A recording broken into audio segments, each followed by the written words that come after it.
Morning decisions. How about a creamy mocha frappuccino drink? Or sweet vanilla?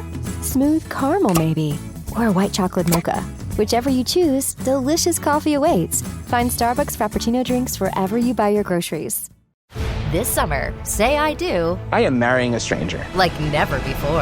Am I crazy? It's a whole new Married at First Sight on Peacock. Thank God I woke up in love. With new experts, My name is Dr. Lisa. My name's Paul Brunson. more couples, This could be the start of a very successful marriage. and more surprises. Or maybe not. Everything is just not enough. You're a little bit crazy. I don't know what's gonna happen. I want my fairy tale ending. Married at First Sight, now streaming. New episodes Thursdays, only on Peacock.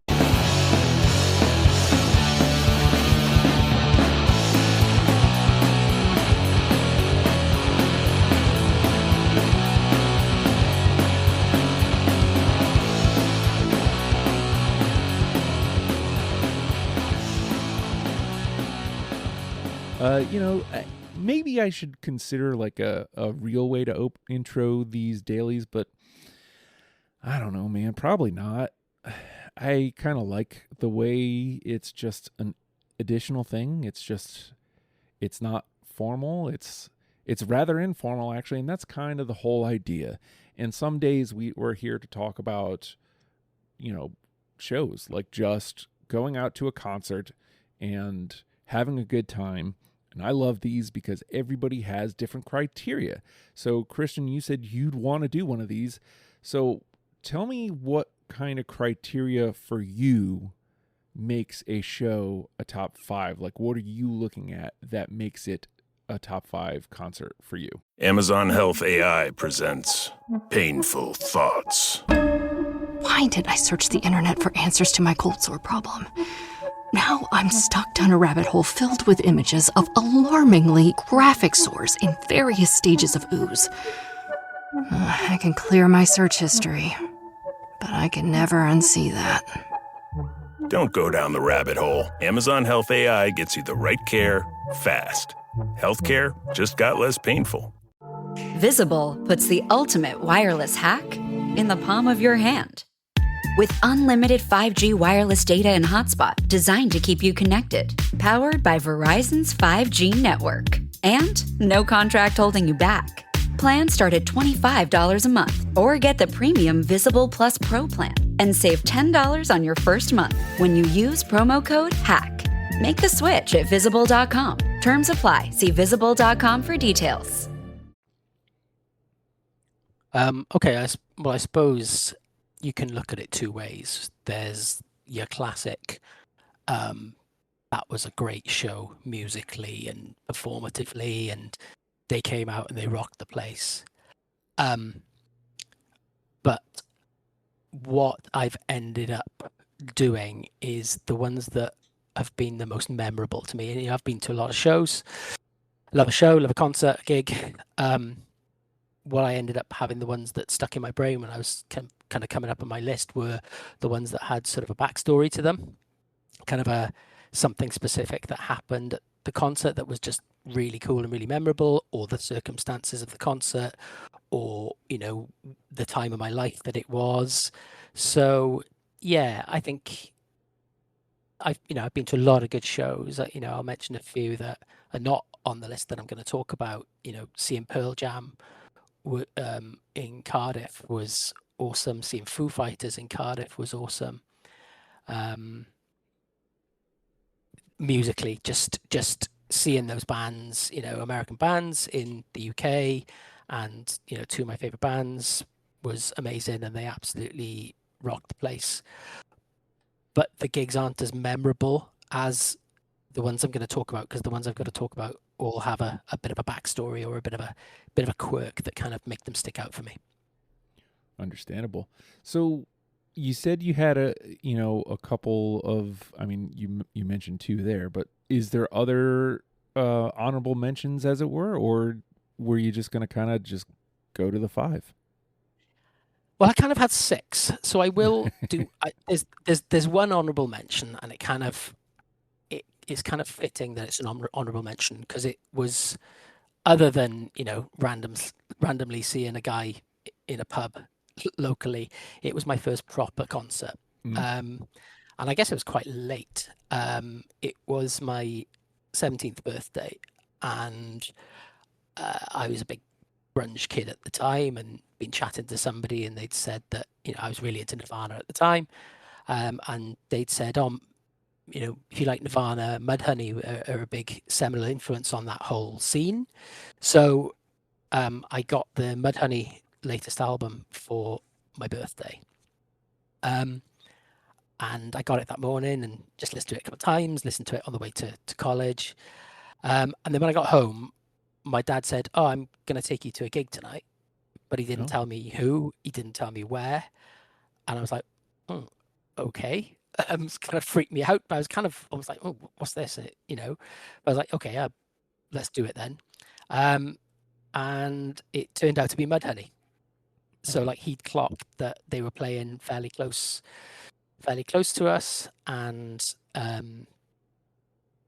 he obviously had seen that I'd had the CD in the morning. So my dad took me to see Mudhoney. We got in, and there was this big mosh pit. Me and my dad stood at the back. It was my first concert. My dad wasn't one for mosh pits, although he wasn't completely like a fish out of water because he has always been in rock bands. So he was kind of quite comfortable in the environment, but certainly wasn't going to be at the front moshing. Wasn't his musical scene, even if he was comfortable in the gig arena. And yeah, it was just awesome. I hardly knew any of the songs because I'd only had one album and I'd only managed to listen to a few songs that morning, but I do distinctly remember them playing "Touch Me, I'm Sick," which is obviously one of the most well-known songs. So yeah, that was just a really, really cool moment, seeing a band that as time went on, you realize how big an influence they were on the scene that was quite central to my taste in kind of those kind of formative teen, early 20s years. And to share that with my dad, who's always been around rock concerts himself, that was really cool to set the stage. It's pretty neat to have like a seminal concert like that, seminal moment, be on the outside looking in. Like I understand concerts are big, like, so I guess what I'm saying is these top 5 are gonna have to be huge to top that. No pressure then.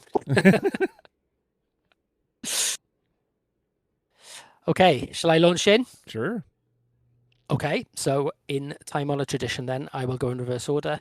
So my number 5, this is a little bit of a fudge, I have to admit, because it's a festival. So many gigs in one, but hopefully it doesn't break the rules. So talked about my first gig. This is my first festival, and it's my first and only kind of full weekend festival where we've stayed the whole weekend and went camping. So this was the Reading Festival, which still going today. Big kind of alternative, particularly at the time, was an alternative festival. And we went. There was a crew of four guys, me and 3 of my friends. What was quite funny was we were kind of friendly with this group of 4 girls as well, and they were a little bit younger than us, and their parents only let them go because they were going with us guys, which I thought was completely ironic, because loads of parents would have been like, "You're going with boys, you're not going," but somehow that was kind of peace of mind for them that they somehow had these chaperones. And it was good judgment on their part, because we were a decent bunch of guys, and we looked after the girls. So yeah, that was cool. So many moments in that, that kind of feeling of independence, going on your first festival, camping with your mates. I was massive. I've mentioned this band on almost every podcast I've done for Deprogrammed. I was a massive Lemonheads fan at the time, of course, still am. So saw them on the Friday night, and it was just after Evan had cut his hair short. But the first time I'd seen Evan Dando live, which was just amazing for me. On the Saturday, bearing in mind where these bands ended up, particularly in the UK, but in one case, globally, 4th and 3rd on the bill on the Saturday, back to back, were Manic Street Preachers and then Radiohead. Oh, yeah. So was a big Mannix fan at the time. Did the Deprogrammed episode not too long ago for Dydd Gwyl Dewi, St David's Day. So I saw them back to back, fourth and third on the bill. And I think following them was Ice Cube. Oh, nice. Which was great. Hip hop is not, I've not done a Deprogrammed on hip hop at all yet. I don't think I've talked about it. It is an arm of my musical taste, so I do like a bit of hip hop. So that was really, really cool. But there was a funny moment because he sort of quietened halfway through the set, quietened the crowd and said, "Oh, guys, something really bad happened at my concert in Glasgow last night or a couple of nights ago." Basically, somebody in the crowd got like stabbed. It wasn't like fatal, but it was like a bit of a bad thing. He's like, "Oh, I want you all to think of him, and want to make sure that sending all our love and all this kind of stuff." And then he just went, "Y'all having a good time?" And we all just sort of went, Not after that. Exactly. He sort of brought us all down, and then it's like, "Oh, okay." So that we thought that was really, really funny. And then on the Sunday, Red Hot Chili Peppers headlined. They absolutely crushed the Sunday slot. They had these massive light bulb outfits on, and that was a band that was into as well. Soundgarden were meant to be second on the bill, but they pulled out last minute, which I was absolutely devastated about because they were one of my favorite bands at the time as well. But still, it was a great gig. I think Therapy stepped up a couple of slots in Northern Irish band, stepped up a couple of slots in the bill, and they were awesome as well. So yeah, just the whole experience about my first festival really. So that's really memorable, and that's my number 5. So before you move on to 4, I'm going to do my best to stay out of the way, but I do want to mention I think festivals count, because to me it is about the entire experience, but I also think it depends on the person. Some people might think that is cheating. I don't. It's your rules, for this, and you brought it to me. Like, that sounds perfectly reasonable to be a top 5 concert for you. That's cool. Good. Otherwise, I'd have been stuck. Okay. Number 4. This is a concert. There's a band that I've had on the Deprogrammed main list for a little while. Nobody's picked it up because I don't think anybody's heard of them. I don't believe they have much, if any, presence in the States. They are a British band. The best way that I've heard them described is dance music for intellectuals. So they're a 3-piece instrumental band based out of London. If you see them, they're kind of, where this kind of dance music for intellectuals comes from. They dress in sort of like tweed jackets and glasses. They look like 3 scientists, really, rather than musicians. But they're very, very accomplished musicians. And they intertwine this kind of instrumental music. It's sort of like dance music, but it's not electronic. It's all done with acoustic and kind of analog instrumentation. But they intertwine the live music with archive news clips. So their music is kind of a history lesson. So their albums have been, their first album is a collection of different songs on different topics. They did a song on Everest. They did a song on fashion industry or something. And then their albums then have all been thematic. So their second album was about the race for space between the US and USSR. Their fourth album was all based around Berlin and the whole kind of scene in Berlin, around David Bowie time and the Beatles and that kind of stuff. Anyway, I haven't even mentioned who it is yet. So the band is called Public Service Broadcasting, which kind of fits in with the theme really, because it's almost like a news program. If this sounds awful, please stick with it. Okay, they're absolutely.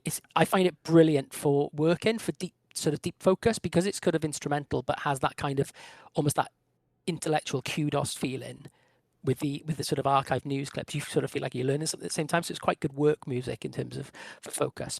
Anyway, their third album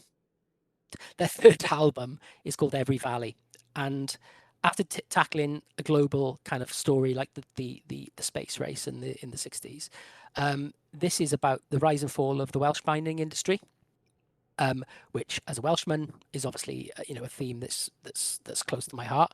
So no Welsh connection in the band, as I say. They're all from London or certainly all from England. But this was a topic that they obviously discovered would be a good thing for them. They do things properly. They moved to South Wales for, I don't know, 6 months, 12 months, something like that. They immersed themselves in South Wales. They went to all the research archives, the libraries. They interviewed local people. They got everybody's stories. And the album is full of sort of sound bites from people around the Welsh valleys where the mining industry sort of happened. And after the album came out, that was the album that got me into the band. After the album came out, they did a bit of a mini tour of a few venues around the Welsh valleys. I think kind of like as a thank you to the community. So I went to the one that was closest to me, which was like a local arts centre, and just in the room, the atmosphere was so kind of intensely collegiate, emotional. The room was packed with sort of some of the people that they'd spoken to, you know, helped them with their research, full of ex-miners, their families. And it was just a really incredibly powerful atmosphere and kind of a local feel, and that sort of reciprocal gratitude between the band and the audience. The audience were like, thank you for telling our story. And the band was like, thank you for helping us tell your story. And the vibe was just incredible. And I've seen them 3 or 4 times since. Oh, nice. They do sound nerdy as shit, though. Oh, yeah. Oh, full nerd. But the music's really good. Best entry point for anyone interested is probably The Race for Space, which is their second album. I think their biggest single to date is on there. It's called Go. Really cool. Really good upbeat. Good stuff. Okay. On to number 3. And we go back to Reading. We go back to the Reading Festival a few years later. I think it was early 2000s, but this isn't cheating because I want to talk about one band that I saw at the Reading Festival. I think it was 2001. So by that time, we'd all kind of grown up. We were all in jobs.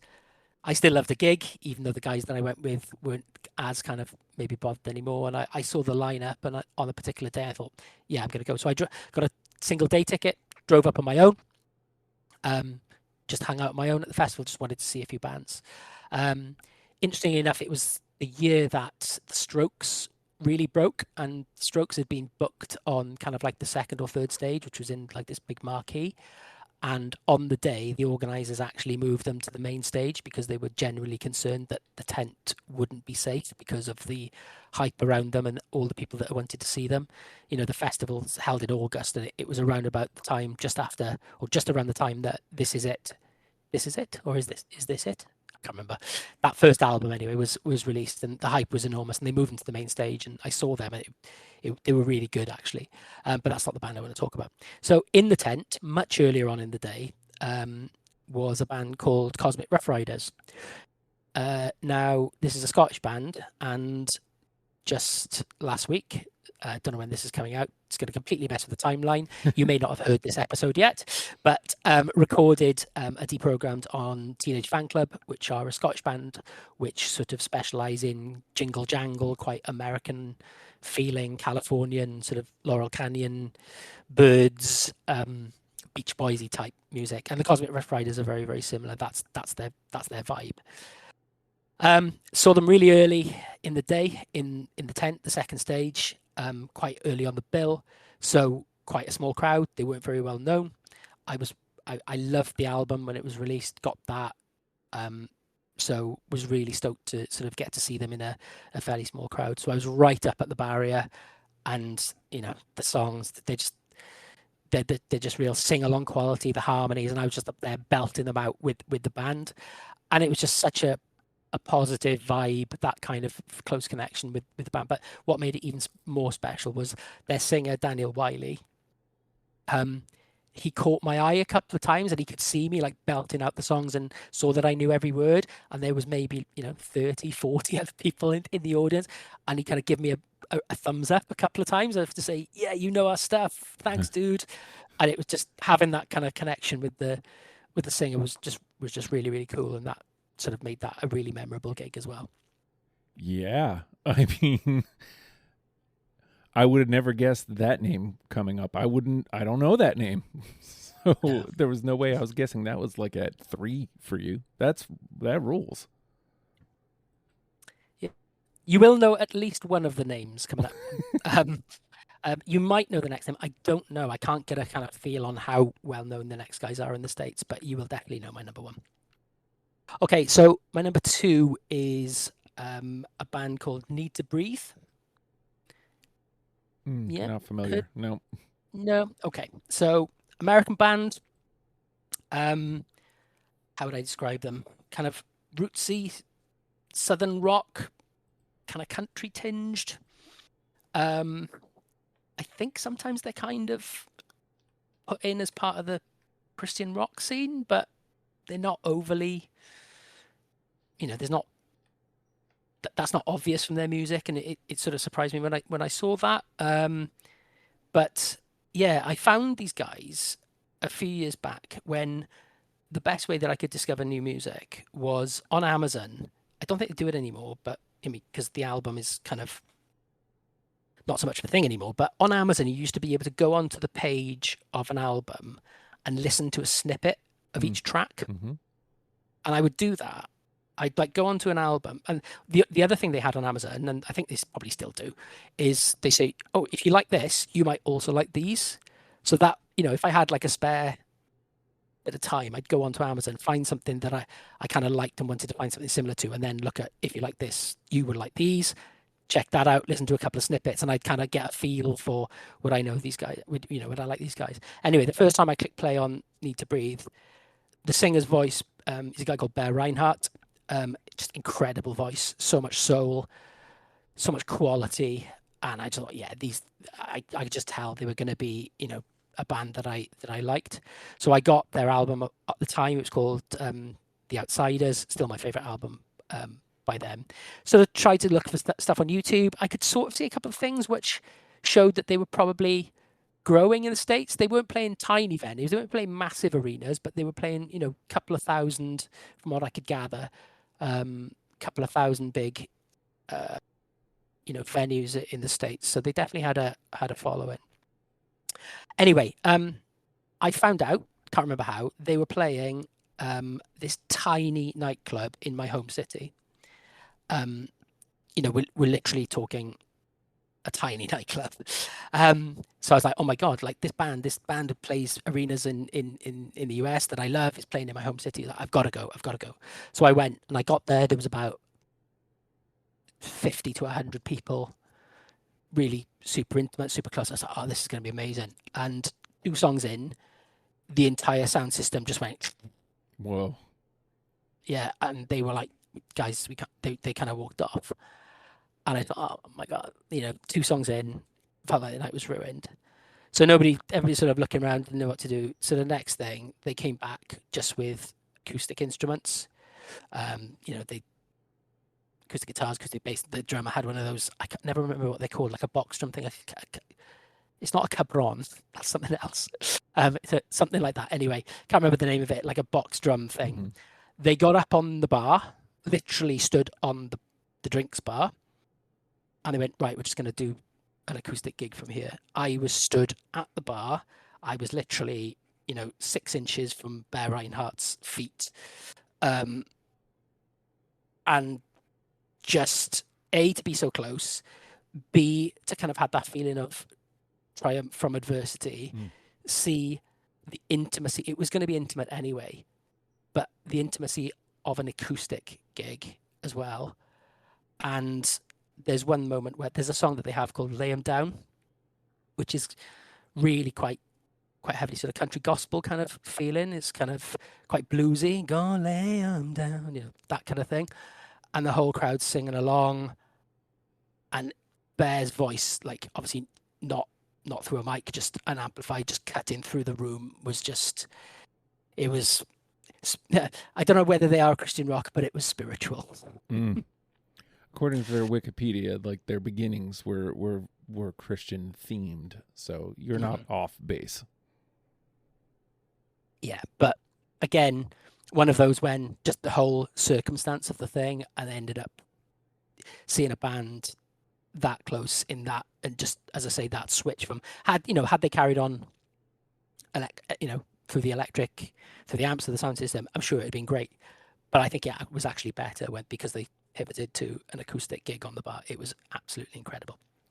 And the cool thing is, I bet you the band remembers that.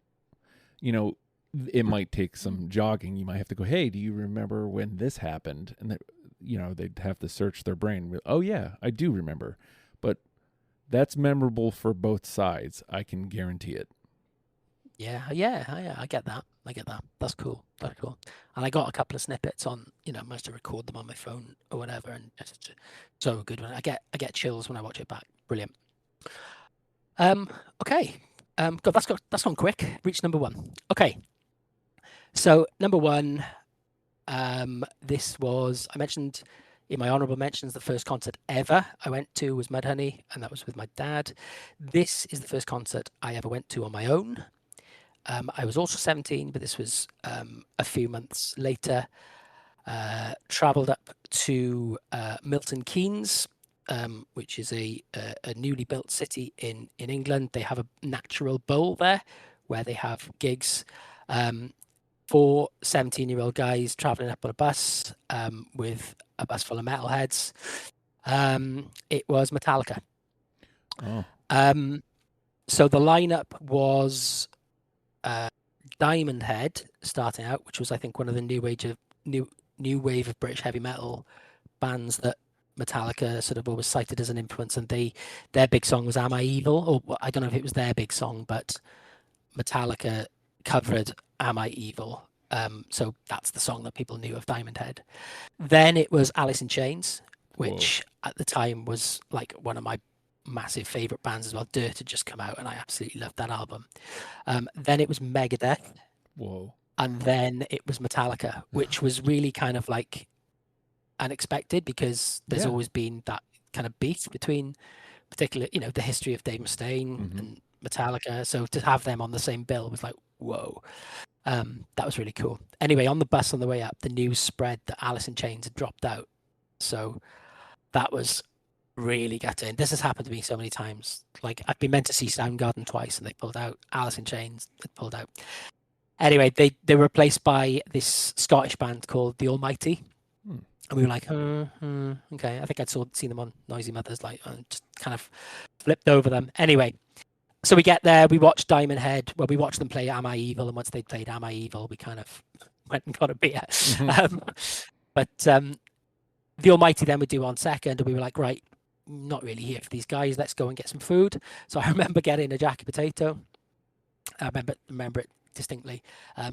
Is that a thing with you, a jacket potato? It's not familiar. If it is, like, we're not. Okay. We call it something different. I don't know what it is. So you cook a potato in the oven, and then you sort of cut it open, and then you put butter in it, and usually melted cheese, and you sort of mash it up. Oh yeah, okay. Just baked potato. Baked potato, yeah, baked potato. That's yeah. Okay, there we go. Cool. So I was having my jacket potato, and I was like, right, okay. So went up the food trucks were all outside the bowl, and we sat up on the sort of the very top of a bowl. It is weird, really weird. It's this natural bowl. We sat right on the top of the bowl. I was there eating my jacket potato, and the Almighty came out. And they were like, "Oh, how you doing?" And the first few guitar chugs, literally, you could feel it. We'd say they feel the earth move. It vibrated through the bowl. They was just like, and we were just like, what the hell is going on? And they absolutely blew the place away. It was amazing. I went out the next week, bought their album, loved it. I think it was called Power Tripping. So that was a really cool surprise. Then Megadeth comes on. Dave Mustaine comes out. Hey, you guys, what are you doing? Had to get that in there. In this terrible mustard yellow pullover. And they come out and they played fine, but their sound was so bad. It was so kind of tinny. And yeah, it was like, oh, is this kind of, well, you might be on the same bill as us, but we're not going to let you kind of outplay us or something like that. I don't know, but the sound was really, really bad. But it was a good show anyway. It was a really, really good show. And then we get into position for Metallica as these folk. We'd all loved Metallica for a few years, and We're there, and I think the good, the bad, and the ugly is their kind of intro theme. Mhm. Dun, dun, dun, dun, and we're all kind of getting really, really psyched. And first few bars of Creeping Death kick in. Dun, dun, dun, dun, dun, dun, dun, dun, dun, dun, dun. And I swear, we got picked up by this crowd surge. We were carried forward what felt like about 15 to 20 meters. Whoa. It was just like, whoa! We just got taken forward on this huge wave or surge of the crowd going forward. And they finished that kind of intro. Dun, dun, dun, dun. And I'm not going to swear because my kids are literally in the next room, but James's first words are, "F you, mother effers!" And then just like Creeping Death. And we all just went absolutely ballistic for the next 2.5, 3 hours. And it was immense. And then we got the bus home. I remember getting off the bus at 5:30 a.m. It was June. So it was perfectly light. Got dropped off, walking home with a completely wrecked sore neck from all the moshing, just feeling that I just had the greatest few hours of my life. So that's my number one gig. And what's really cool in terms of the timing of doing this mini episode is I saw them just 2 weeks ago in Cardiff. So kind of brings the whole thing full circle. What's that, bud? The Lincoln Summer Sales event is on now with exclusive offers? Oh, so you want to feel the wind pouring through the available open panoramic vista roof on a road trip? And spend the afternoon beachside hanging out on the back of the spacious Lincoln Splitgate? Okay, I'll schedule a Lincoln test drive today, right before your vet appointment. Visit your local Lincoln retailer or learn more at Lincoln.com. This episode is brought to you by Tidy Cats, here to level up your litter game with their new Performance Plus lineup. Your home is your happy place, your cats, VIPs. So when it comes to the litter box, excellence isn't optional. Choose from products that specialize in max power clumping, low tracking, or odor fighting so advanced, stink won't see it coming. Tidy Cats Performance Plus. Mission mighty, keep it tidy. Shop now at tidycats.com. I adore that story on so many levels. And yeah, people might have things to say about festivals, but again, like it's the whole idea is the whole experience. And if the chances that a festival would make somebody's list is high because there's likely multiple bands that you went there for. So I don't know. Nobody's going to say anything. I don't know why I'm bringing it up, but it's worth noting. In the UK, yeah, in the UK, like as somebody, this has been sort of mentioned on, I think it was mentioned on the yearly roundup, the best of, that I'm British, I'm Welsh, but I'm very much American in terms of my music taste for the most part. I do like, a wide range of stuff, but festivals for us gave us a chance to see a load of American bands that you wouldn't necessarily have the chance to see very often over here. So that festival circuit was how you got to see your heroes, really. So it was a big thing when, in our kind of teens and 20s. So I'll say this before we close it out. He mentioned hip hop. So John, Brian C., and we'll talk about this off mic as well, but John, Brian C. definitely have been trying to get some hip hop in before the end of the year. So that's your cue. And I love these because I love everybody's, differences of how you got there, artists that come up that I wouldn't think of, I wouldn't have known you've seen or I've never heard of. And then there's always just these great stories. These make me really happy, and it feels like getting to know you guys on a whole different level.